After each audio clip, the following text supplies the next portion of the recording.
اچھا، کراچی میں ایک دور ایسا بھی رہا موشد بھائی کہ جب شہر کے اندر لوگوں کے اندر مذہبی رجحان دیکھنے میں آیا.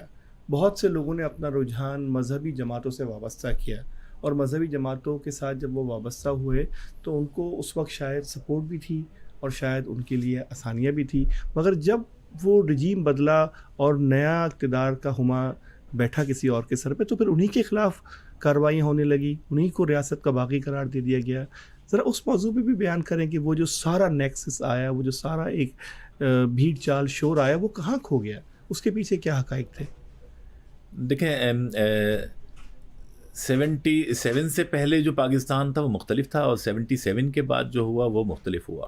جب یہ افغانستان میں جو معاملات جب خراب ہونا شروع ہوئے اور پھر سوویت یونین جو ہے وہ وہاں پہ آ گئی، تو 79 سے جو ہے نا پھر یہ ہوا کہ جو ریاستی ادارے تھے ان کو ضرورت پڑی مذہبی تنظیموں کی.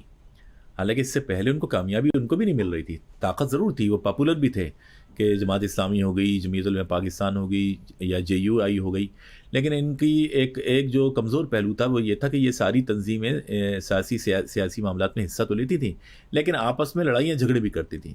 اس کی وجہ سے پبلک منتشر تھی ذہنی طور پہ مذہبی اعتبار سے. مسئلہ کی بنیادوں پہ یہ لوگ بالکل لڑتے تھے. مسجدوں پہ قبضے ہوتے تھے، مسجدوں کے اندر چھریاں چاقو گولیاں چلتی تھیں. یہ سب چیزیں ہم نے اس دور میں اپنی آنکھوں سے دیکھی ہیں. اب اس کے بعد ہوا یہ کہ جب یہ فیصلہ ہوا کہ سوویت یونین، کیونکہ اس زمانے میں بڑا ایک پبلسٹی ہو گئی کہ سوویت یونین بس اب یہ گھسنے والا ہے، اس کو کراچی کا ساحل چاہیے، کراچی کا سمندر چاہیے. تو ایک بڑی خوف کی فضا تھی اور لوگوں کے اندر یہ ایک عدم تحفظ کا احساس جاگا، اور یہ ہوا کہ ہم نے پاکستان کو بچانا ہے، ہم نے کراچی کو بچانا ہے. تو اس وقت پھر جو ان کی 9 تنظیمیں ہوتی تھیں، افغان مجاہدین اس کو بولا جاتا تھا، یعنی سرکاری طور پہ ان کو افغان مجاہدین کا نام دیا گیا تھا، پورے عالمی سطح پہ نام دیا گیا تھا. تو ان کے جو ہے نا دفاتر پھر پاکستان بھر میں کھولے گئے، اور ان دفاتر سے باقاعدہ ایک سسٹم تھا کہ پھر جو جہاد کے لیے جو ہے نا آغاز ہوا کہ بھرتیوں کا. تو یہاں پہ لوگ بھرتی ہوئے، اور ان جہادیوں کو جو ہے نا ریاستی ادارے سلوٹ کیا کرتے تھے، سلام کیا کرتے تھے، اور انہیں قومی ہیرو قرار دیا کرتے تھے. تو اس وجہ سے جو ہے نا جب آپ کو پتہ ہے کہ جب ریاست کسی کو قومی ہیرو قرار دیتی ہے تو پبلک کا رجحان بڑھتا ہے، نوجوان بڑی تیزی سے اس چیز کی طرف آئے اور جہادی ایلیمنٹ آنا شروع ہوا. ہاں یہ ہے کہ سوویت وار کے دور میں جو بھی جہادی ایلیمنٹ تھا وہ کرمنل نہیں تھا. انہوں نے افغانستان میں جنگیں لڑی ہیں، لیکن انہوں نے جو ہے نا وہ پاکستان میں کوئی کرائم میں وہ انوالو نہیں، تو کوئی ایسی کبھی کارروائی رپورٹ نہیں ہوئی. تو یہ رجحان آیا.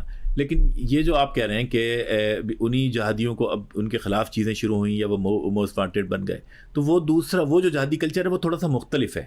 وہ تو پھر کیونکہ 94 میں یہ افغان طالبان بنے، اور پھر ان کو 96 میں اقتدار ملا.